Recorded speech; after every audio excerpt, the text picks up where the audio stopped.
Hey everybody, stick around because today we are doing some camping. It's been a little while since I've been able to do a camping video. To be quite honest with you, it's either been extremely cold or extremely wet, or some combination of the two, which makes it really uncomfortable for most people when it comes to camping. And in my area, we get cold and wet, but we don't really get snow that much. So I'm back out today to take advantage of an absolutely gorgeous day. Now, it's relatively warmish right now, but it's supposed to get really cold tonight. But I'm going to do a hammock camp, or as some people will call it, a hammock hang. Today we're back at Meeman Shelby Forest State Park, and without any further ado, I'm gonna get to putting this camp together so that you guys can see all the gear that I brought. Now, some of the stuff that I've got with me on this trip is some new equipment that I got for Christmas. I've been dying to try it out, and I'll kind of show y'all all that as we get there. So let's go get this hammock put up and get things ready to enjoy an afternoon at camp.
There we have the sleep setup for the night. We've got that Etrol hammock y'all saw me use once before. I've got this new Ayamaya underquilt that was given to me for Christmas by my brother-in-law. If you watch the other video where I used this hammock, you probably remember that the underquilt that I had at the time was not really set up for this style of hammock, and it broke, and I woke up very cold in the morning because my underquilt fell away. But this new one is a double size, so you see how high the hammock is in the tree there. There's a reason for that. This hammock has a lot of material in it, and it's designed to hang a little bit lower than your typical hammock. The reason for that is that it is a dual purpose hammock. It can be used as a hammock or as a ground tent. One day I'll take you guys on a trip where I will take this and we'll use it as a ground tent so you can kind of see that arrangement, but it has more fabric in the middle just for that. Therefore, when you get in it, it sinks a little bit deeper, and that other underquilt wasn't really made for that. This is a double-sized underquilt, so it's got a little bit more room in it. So tonight we'll test that out and see how that goes. And I've got the tarp set up. I've got it pulled back because we're not really expecting any rain or moisture, and I'm just going to have that there in the event that I start to get cold in the hammock from wind coming through and I need to cut that loose and drop it down. I've already put a couple of stakes in the ground that I can tie that to. There's a lot of wind right now, so I'm getting a little bit of resistance in the tarp.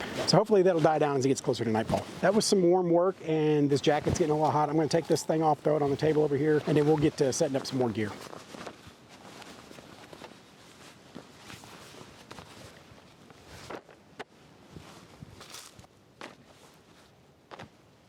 All right, it's time to go gather some wood. I did not buy firewood when I got to camp today. I figured I'm just gonna scavenge from what I've got around me. There's a pretty good deal of downed wood in the area, so I'm gonna go grab some up. Now, some of it is too big for me to take back as it is, so I'm gonna have to process it down a little bit. I'm gonna try this. If you saw my video about the most recent battle box, you'll know that this Zippo axe saw was one of the things that I got in it. And I was not terribly thrilled with it because honestly, it's kind of a weird shape and fit, and I can't really imagine doing a lot with it. I'm gonna give it a shot. I'm gonna take it out here. I'm gonna try to process a little bit of wood, shorten the pieces down a little bit so that I can drag them back to camp and see just how much I can do with this, because I predict that it's gonna start to hurt my hand pretty quickly once I get started. But I'm not afraid to admit if I'm wrong. So if I get out there and start working with this and it does a good job, I'll let you know. I was a little bit brutal in my initial review of it. So let's see if I'm gonna stand behind that or if I'm gonna have to eat some crow.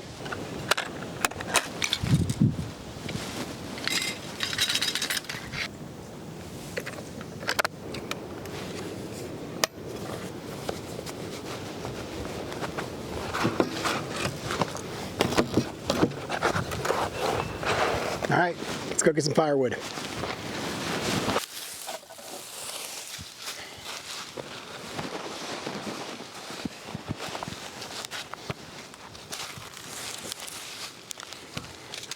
Here goes nothing.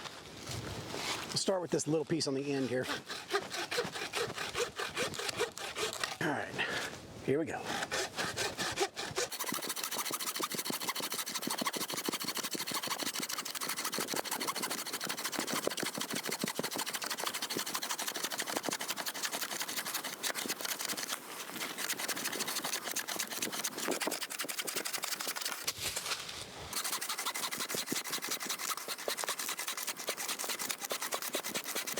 And I'm already to the point where my hand hurts and doesn't really want to do a whole lot more. I'm going to keep at it for a little bit. Maybe I'll go to work from the smaller end, see if I can get a little bit more out of that. I will say this, an additional note, other than just the oversized grip from having to use the axe head as the grip, there doesn't appear to be a way to adjust the tension on the saw. The saw is just a little bit looser than it needs to be. If this were a standard bow saw, I would tighten that up a little bit and it would bite into the wood a little bit better as a result. That is really not comfortable. It's hurting the heel of my palm. My fingers are getting sore from having to wrap further around this than they're really equipped to do. I was hoping maybe gloves would help improve the grip, but it's just not. I can tell already I'm going to stand by my original assessment of this tool that I don't care for it. I am, however, I'm going to test out the axe, see how it is. Maybe it's a good tool. Once again, putting the gloves on, figuring for one, it'll be a little bit safer because I didn't care for this piece down here, big piece of metal sticking out the base, but also just to get a better grip on this thing, see how far I can go with this. Now the axe bites in pretty deep. That's not bad. I'm impressed with how well this grabs into the wood, but it really is not comfortable to swing.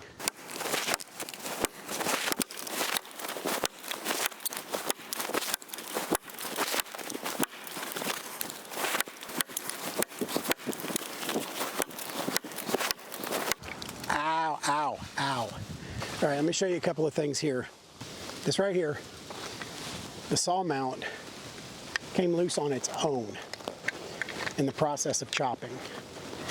It's supposed to sit inside here, it's supposed to kind of lock in there, but it's not really locking. A little bit of impact, it comes out. That right there is potential for a major injury. Get a good swing on that, and that's just gonna drive right up into your hand or your little finger. One really bad problem with this, there is nothing in this axe to absorb the vibration of each stroke. My pinky finger on my left hand, ow, ooh.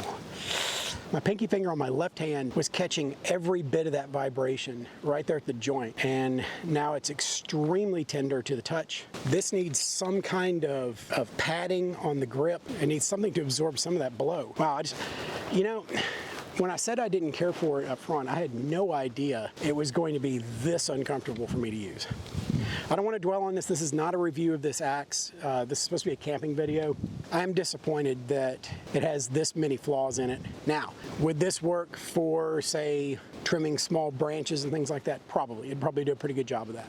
If you were just trying to maybe gather up some small kindling, something like that, getting some small pieces like this, yeah, you could do that all day long. But as for using this for anything more than just a very small and very quick project, this is not the tool.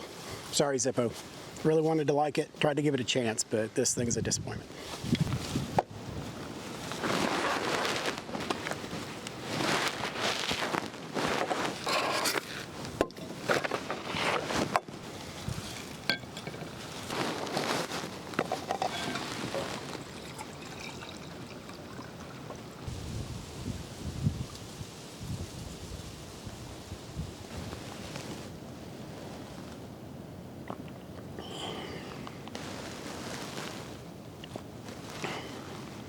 Getting on into early evening. Sun's starting to dip a little low behind me. Before too much longer, it'll be time to get this fire going and feel the temperature starting to really drop. It's been a really nice day, really pleasant weather. First good day in a long time to be outside camping.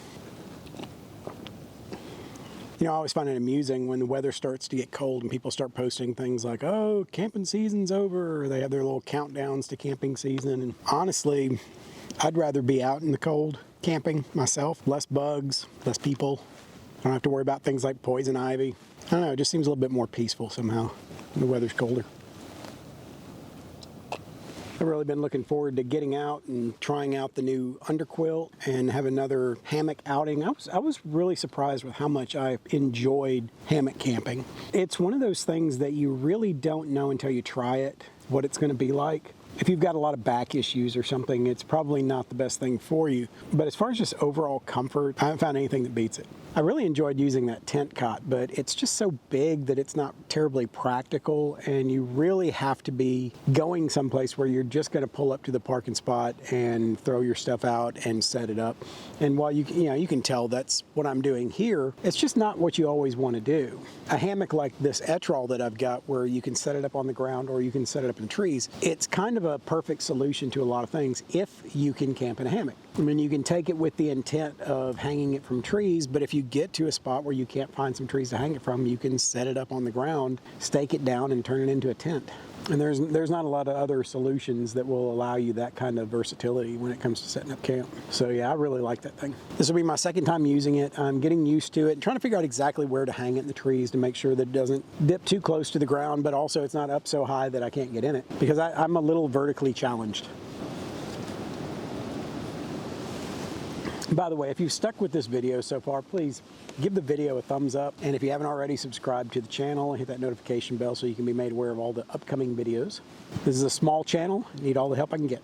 About a year ago, something crazy happened. One of my videos went semi-viral and the channel started to take off, but it's kind of reached a plateau again, and I'd like to see it do some more. But I will say this, in the last couple of days, I've told y'all before I have a TikTok that I haven't really used much, but I put up a video a few days ago. In the last couple of days, it's gone completely nuts. It has over 200,000 views. I don't know how to process that, but if you haven't found me on TikTok yet, go over and check it out. Support the channel on every platform you can find me on.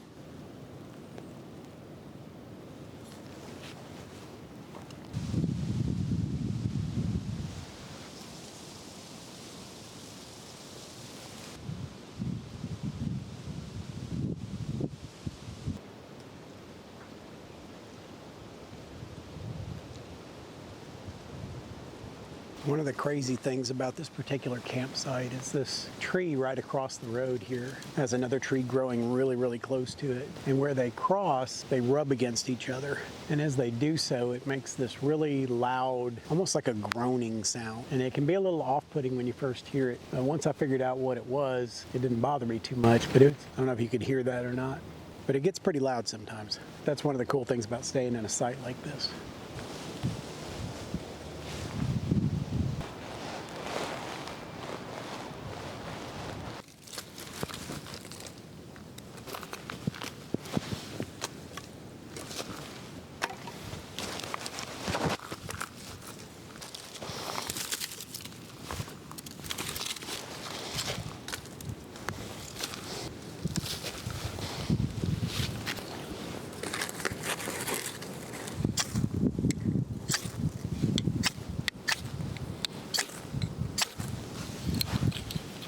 So here's another Christmas present that I brought along on this trip.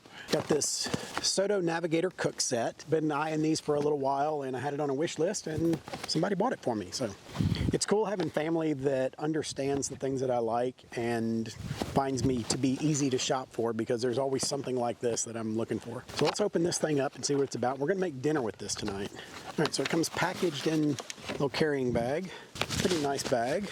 It's got mesh on one side, so if you put it away and it's a little bit wet, it will dry out. So here's what we've got. We've got the cook pot, and then we have this, what's considered a cutting board, but it's also a strainer. There's a cook pot, and then inside that is a smaller container that has a thermal disc. You can use that either as a trivet or to hold in heat. We open the bag further. Here's the way the thermal disc works, is that this bag has a thermal lining, and then if you cook something that you want to keep hot, you put it in this, set it back in here, set this on top, and that'll keep the heat inside. That's really cool, especially at camp, because you can't always cook everything at the same time. Sometimes you got to cook one thing and set it aside, and that's something we're going to do tonight. So that works out well. You've got another strainer slash cutting board, a smaller pot, and then this piece is what I thought was really cool with these cook sets. For one, it comes with a little scrubber. You can put some soap on that and wash your dishes with it. But inside that is your pot handle. So instead of having a handle that stays on your pot and goes over the fire and gets so hot that you can't touch it, or it has a rubber coating that melts off, you simply have this. You reach in, grab it like that, and you take your pot out, and you can do that.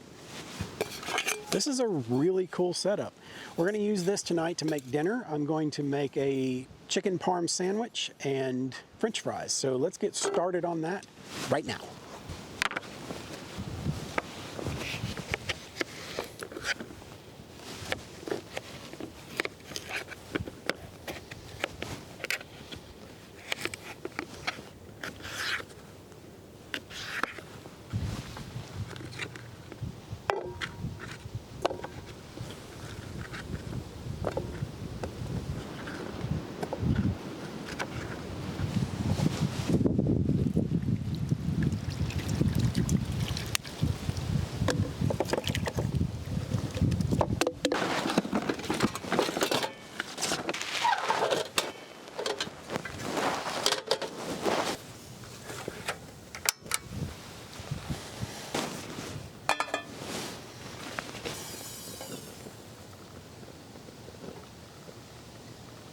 I've got these chicken thighs that I've had marinating in a mix of buttermilk, hot sauce, and some salt, pepper, and a little bit of Italian seasoning for the last 24 hours. So we're gonna flour that up and fry it.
give this chicken parm ciabatta sandwich a taste.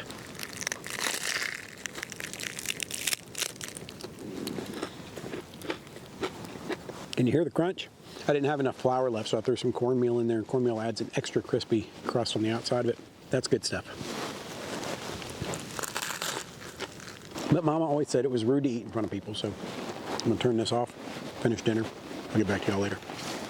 We're getting on into the evening. The temperature is starting to come down, so I had to put my jacket back on. I'm really kind of looking forward to getting in that hammock here before too much longer. It's a nice breezy night. I think the wind is going to be good for kind of creating some background noise. But for now, I'm going to go sit in front of the fire for a little while, stay warm, and before too much longer, I'm going to go crawl in that hammock and get me a good night's sleep.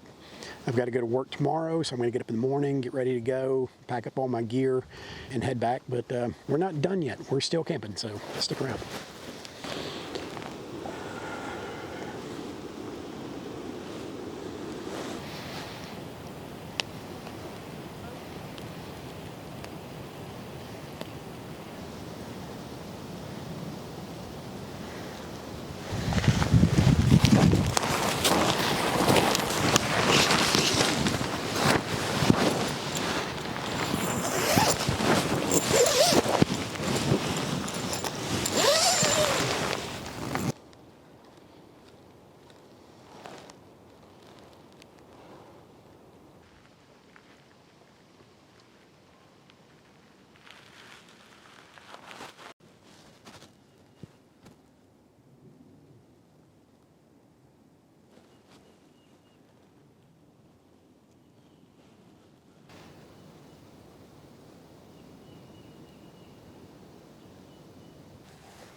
Good morning, everyone. It is a nice brisk morning at camp. It's not terribly cold. Temperature did get down a pretty good bit last night, but not as bad as I thought it might. Slept super well in the hammock. Had a little bit of an issue with one of the corners of the tarp. There was wind all night, but it wasn't just a constant wind. I could hear the swells coming most of the time, and it would start in the trees, and then it would eventually reach me, and then my tarp would raise up and flap around a little bit, but it wasn't too bad. But it was enough to pull one of the tie outs loose. Fortunately, it didn't create any problems. We didn't have any rain or anything like that, so it wasn't a major issue. That new underquilt performed really well. It kept everything nice and warm. I think it's just right for this hammock. That double-sized underquilt fits the body of that hammock really well and enables me to kind of sink in without pulling too much at its attachment points.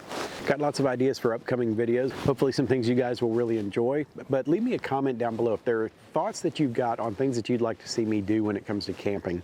I know there's a lot of camping channels out there, so whatever it is about this one that brings you all around, I'm truly grateful for that. But if there are ideas that you've got that you'd like to see me do, drop it down in the comments. I might consider trying to do that. But for now, I got to finish breaking down camp and get back home so I can get ready for work. This has been a fun trip, but I got to get out of here this morning. So until the next one, prepare for the world that you live in, not the one you wish existed. See you around.